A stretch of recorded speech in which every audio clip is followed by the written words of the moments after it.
show with Edwin and Ezekiel Rhymes. We are back for 2014. We've been waiting for this for such a long time. We're going to give you our bold predictions on Thursday night's game between the Seattle Seahawks and the Green Bay Packers. And so, as we always tell you to do when you listen to us, we want you to sit back, relax, and most importantly, check us out.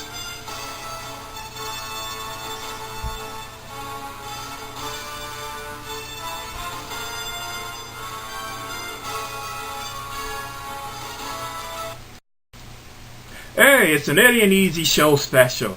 I'm Eddie. I'm Easy. And the kickoff to the 2014 NFL season is upon us. And that can mean only one thing, right?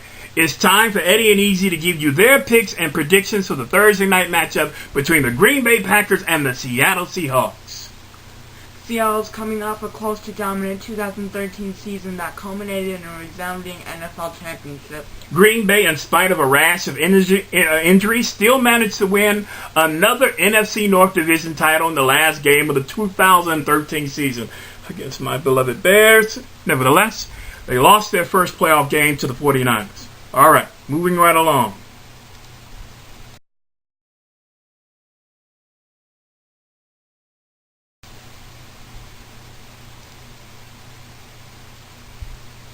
We'll be giving you a position-by-position breakdown of both teams as we discuss and maybe even debate who has the edge going into the 2014 inaugural matchup. Are you ready? Well, so are we. Buckle your chin strap, adjust your shoulder pads, and lace up those cleats because we are a go. All right, here we go then. If we are a go, here we go. So now we're going to talk about this this matchup between the two teams' offenses. So I'm going to give you the first bite of the apple here, Easy, on the inaugural Eddie and Easy show for the 2014 season. So who do you give the edge at quarterback when it comes to the matchup between the Green Bay Packers and the Seattle Seahawks? The Seattle Seahawks. And what makes Russell Wilson so special? Because he's young and he won a Super Bowl championship, which I think is far better than the MVP. And well, Rodgers has a championship on his belt too. Let's not forget that. 2010. You okay? Yeah. But I'm not saying that he won't get one soon enough.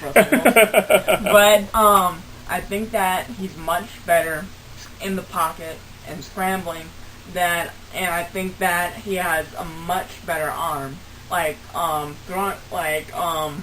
Bomb-wise, but more accuracy with Aaron Rodgers. Okay. Please don't give me a hard time. I think that Russell Wilson has more poise than Aaron Rodgers, and I think that Aaron Rodgers is starting to become more shaky. Okay. I picked the Green Bay Packers at quarterback. Until Russell Wilson is able to consistently make plays from the pocket.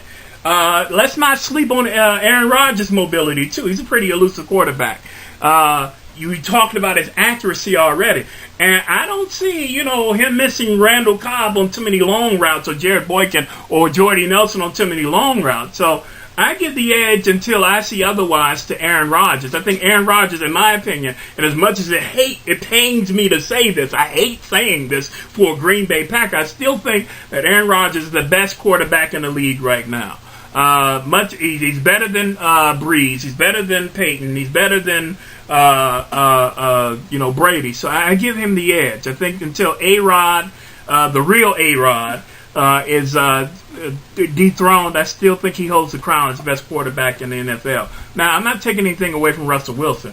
I still think that Russell Wilson is his combination of mobility and his combination of savvy and his combination of being able to hit those open receivers still make him probably one of the top three most dangerous quarterbacks and most dangerous offensive players in the league. So I do give him that much respect. I like Russell Wilson a lot. And if you ask me who do I like the best, I like Russell Wilson more than I like Aaron Rodgers. But I think Aaron Rodgers is a better quarterback. So now we go to the running back position, and then I'll start this one off this time. Hey, you got to go with beast mode. You got to go with beast mode and that committee of running backs that they have. You show me a better group of running backs than Marshawn Lynch. When you add Turbin to the mix and then you add Michael to the mix. They have the best stable of running backs, in my opinion, in the NFL right now. So, no disrespect to Eddie Lacy, offensive rookie of the year last year. I mean, he played great ball, but he's got a ways to go before he catches up to Marshawn Lynch. So I give the edge at running back to the Seattle Seahawks. Who are you going with? Seattle. Well, you already clicked on it, so now everybody knows it's Seattle. And why? About that action, boss. About that action, boss. Okay, yeah. All right, that's all you need then. I mean, you can be like Marshawn Lynch. I'm not going to say a lot. All right, so I'll give you first crack at a wide receiver. What group of wide receivers do you go with? I go with Green Bay. All right, and why? Because I think that it would have been a tie without Jordan Nelson. Mm-hmm. It would have been a flat-out tie with Jordan Nelson without Jordan Nelson. Because I don't see with Jordan Nelson that he is the anchor of the wide receiver corps. Even though Jared Borkin had a great year last year, I don't think that he's going to have a good year. But I think that Randall Cobb will be the good speedster that he is. But I think that I don't really see a lot with Seattle's wide receiver core. Even though they got Percy Harvin, I think that he has too much injuries. I think that Doug Baldwin, he's a nice player, but I don't think he's going to be he's not going to blow the doors off the league in your opinion. Yeah. Okay. All right. So I picked the Green Bay Packers stable of receivers as well too. Let's forget about the fact that they get Aaron Rodgers throwing the ball to him. I mean, Jordy Nelson and Randall Cobb are as an effective 1-2 punch as any wide receiving duo in the league. I still give the edge to Brandon Marshall and Alshon Jeffrey and Chi-Town.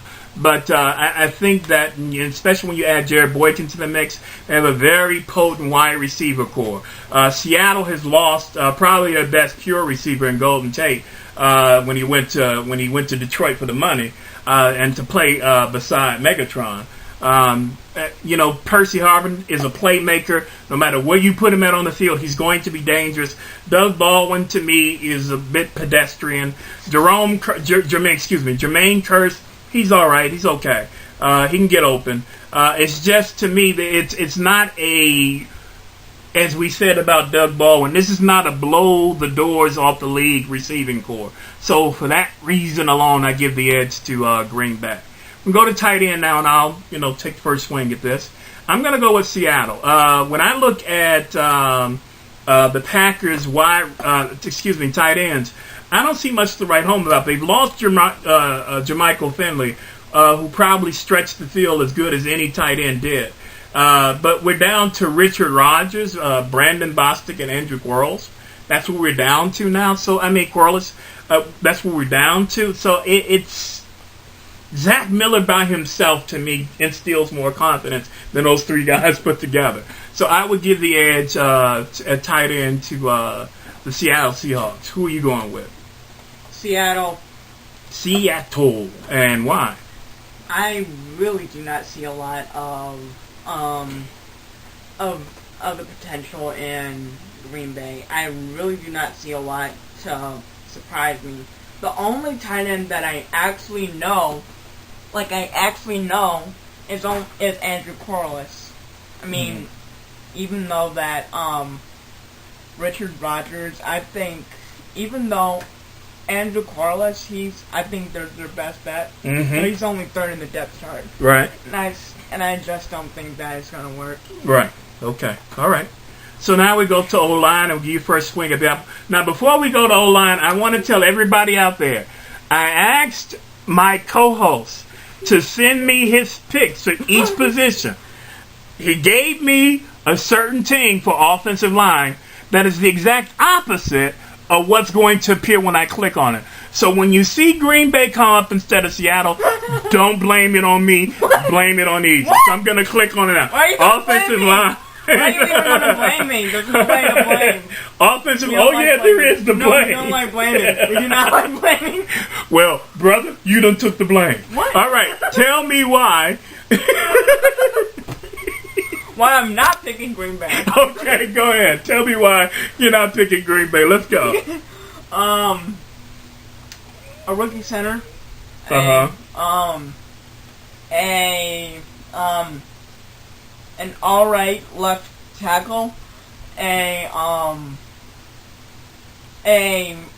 Left guard that gets too many penalties, I think. Not Lang, but Sitton. Yeah.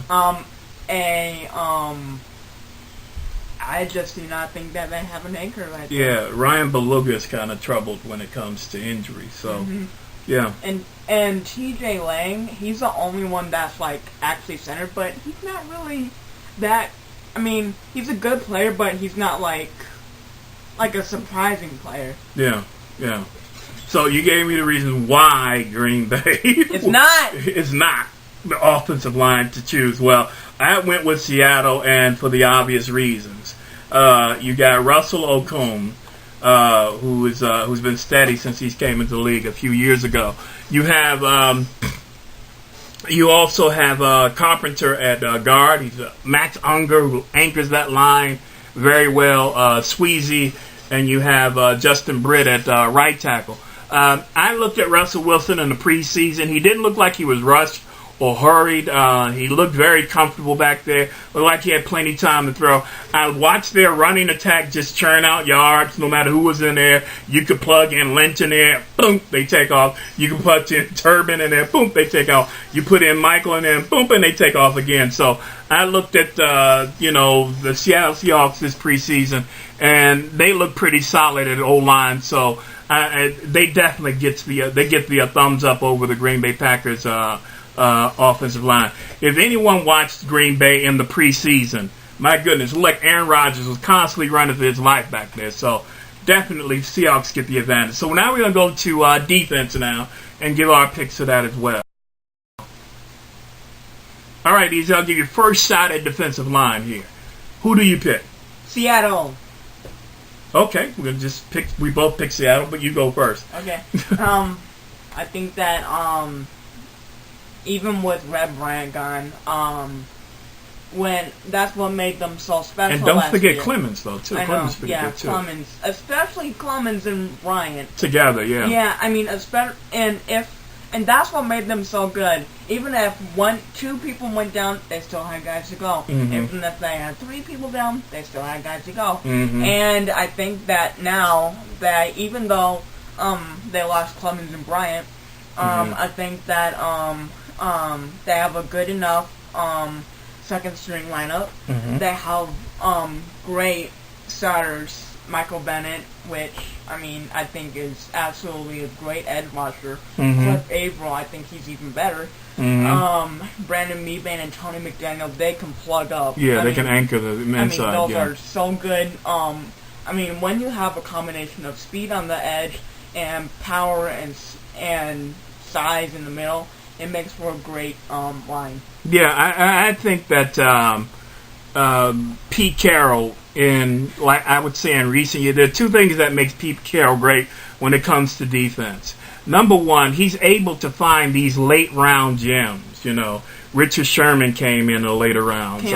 Cam Chancellor came in the later rounds. I mean, Earl Thomas is about the only one I look at and say, okay, he was first round from Texas all the way.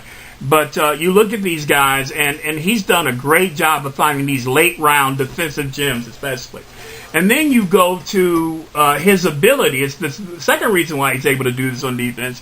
He can reload better than any coach I've seen. Okay, I lose Bryant, I lose, Clemens. All right, I'll plug in McDaniel there, and I'll plug in Meebang there, and we'll take it from there. So, I mean, he does a very good job of not just recruiting, but he does a very good job of reloading. And so, for that reason, I give the edge to Pete Carroll when it comes to defensive line. So now we're going to go with linebacker here, and I'll go first. I mean, I'm going to click on this, and we'll see who we both got. Yeah, okay, linebackers, Green Bay Packers. I picked the Green Bay Packers because of, one very important reason. anytime you got Clay Matthews as a linebacker on any team, it makes all the other guys better, because if that offense is keying in and double teaming and sometimes even triple teaming to Clay Matthews, then that frees everybody else up. AJ Hawk is a pretty good inside linebacker. I've liked him as well. Then you have Julius Peppers, who is a bit of an experiment as a 3-4 outside linebacker. He's played hand in the dirt, 4-3 DN his whole career. This is going to be interesting. But if Julius Peppers can muster up anywhere near the athleticism that he displayed in like 2012 and so on, then they're going to have a pretty good outside linebacker, even if he's new to position. Because if it's one thing he knows how to do, he knows how to rush the quarterback when motivated to do so. I look at the Seattle Seahawks linebackers, and Malcolm Smith. Okay, yes, he was the reigning Super Bowl MVP. I mean, he had a wonderful performance in that. It'll be interesting because watching him during the season, he didn't look like much to write home about in 2013 Super Bowl. He really played, his rear end off. So I look at their linebacker. Bobby Wagner at middle linebacker is a very good linebacker. I just don't think that they have the weapons that Green Bay has at linebacker. Now, who do you pick? I pick Green Bay, and why? And I think that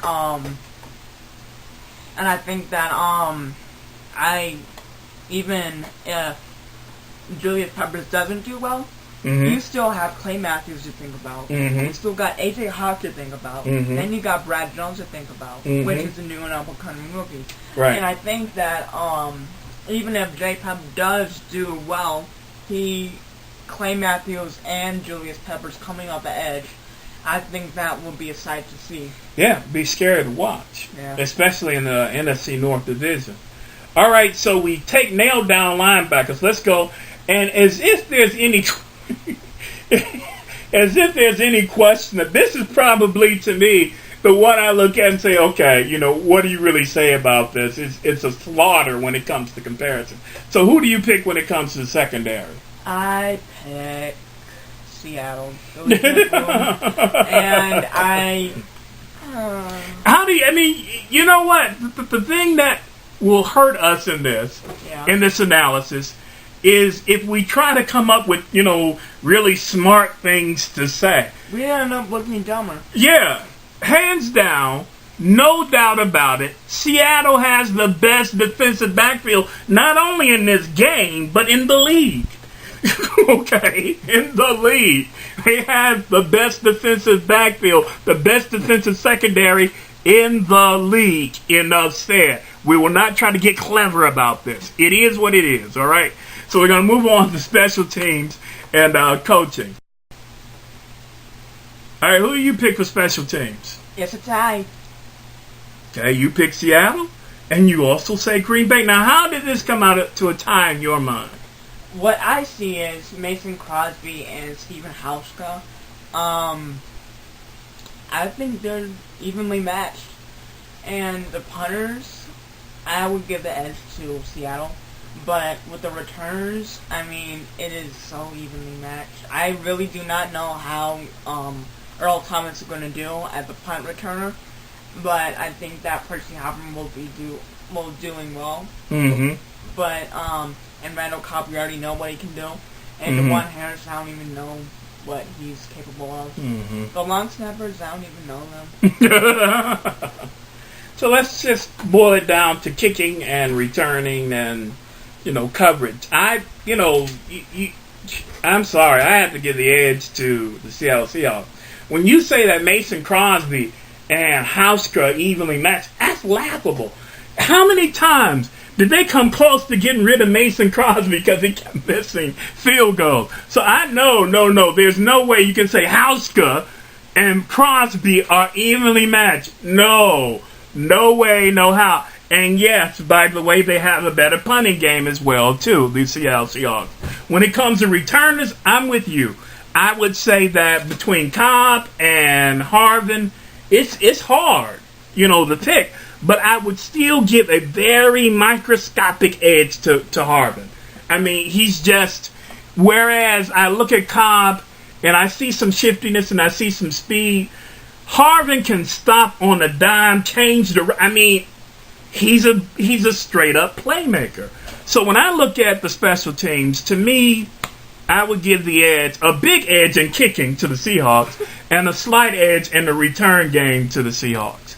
All right. So now we go to coaching. I'll take the first swing at this. I would give the edge to the Seattle Seahawks. Mike McCarthy's a great coach. He's won a Super Bowl. He's coached up. He's been Aaron Rodgers' coach for every last one of Aaron Rodgers' starts as a starter in the league. He brings stability. Mike McCarthy brings stability. He brings knowledge of the offensive side of the ball to the game. I believe he's a great coach. But in this day and time, I think that when you start talking about Pete Carroll, I think pretty soon, I think in a few years, if this trend of how he reloads and how he recruits continues, he'll be mentioned in the same breath with the Belichick. I believe that Pete Carroll probably gets his team motivated better than any team I've seen in recent history. And I believe that Pete Carroll promotes competition on his team better than any coach I've seen. He's got Earl Thomas. And now, this may be crazy, but he's got Earl Thomas returning punts. Why? Because Earl Thomas won the job, you know? And I mean, that's how Pete Carroll, you win the job, you win the job. Years ago when they got, who was it? When they got Matt Flynn from Green Bay, paid him all that money to be their quarterback. They drafted Russell Wilson, so they felt Russell Wilson was a better quarterback. Well, they do. They benched their multi-million-dollar quarterback and gave the reins to the offense to their third-round pick, Russell Wilson, and that paid off. At least Matt Flynn got the money. Yeah. So I look at Pete Carroll and I say that he has that Seattle has the edge when it comes to coaching. Who did you pick? I picked Green Bay. Oh no, that's not Green Bay. That's Seattle. I think that it's more well-rounded, and I think that Pete Carroll, even though he has when we think of Seattle, we think of the defense. Yeah, we do. But with Russell Wilson and Marshawn Lynch, it was genius to pick up Marshawn Lynch. Mm-hmm, yeah. Even though when people thought that he was done, washed up. Yeah, it was trouble. You know. Yeah.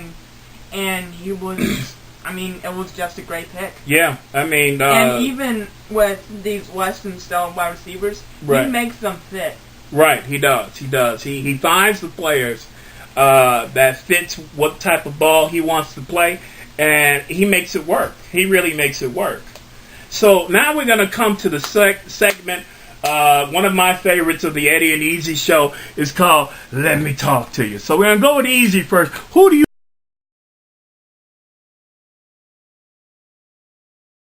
want to talk to, Easy? I want to talk to Marshawn Lynch. And I really want to say that he is one of my favorite players. And he will dominate this game. And even talk to him. And this will not. And even though he doesn't have the money, he still has the playing ability. Then he will have the money. And so just keep on playing and have the money. Show me the money. All right. So you talk to Marshawn Lynch. Usually we try to mix up and pick guys. One guy from the other team. Well, when it's usually like 15 games, we can pick as many people. We can pick. We have a larger selection to pick from. But we pick from the same team this time around. I want to talk to Russell Wilson. Let me talk to you, Russell Wilson. I've watched you in the preseason, Russell. I've seen what you can do. I've seen you light it up in the preseason, Russell. I've seen what you did with this team in the 2013 season. I've seen you mature from an unsure pocket passer to someone who now has pocket presence. I've seen you mature from just putting the ball down and not going through your progressions and just running. But now you stand there and you wait for your guy to get open. You go through your progressions now. I've seen you mature as a quarterback, Russell. Now, last year you had less than 4,000 yards and you had less than 30 touchdowns passing. Now, you have a bullseye on your back now, Russell, and so does the whole Seattle Seattle Seahawks team now. So you got to up your game now. You got to get at least 4,000 yards, passing, and you got to get at least 30 yards, 30 touchdowns out of this season as well, too. So, Russell, I'm telling you right now, you have it within your line of sight. I've seen teams come and go, but I believe the Seattle Seahawks have the best chance of repeating since the New England Patriots did it back in the early 2000s. I believe you all have what it takes, but it's going to take you, Russell, because we are in a quarterback-driven NFL league. And so if you want to get the trophy, if you want to get the ring, then you got to make that football sing. All right. So now we go on to the favorite part. I'm done talking to him. We're going to the favorite part, who we actually picked to win the game. All right.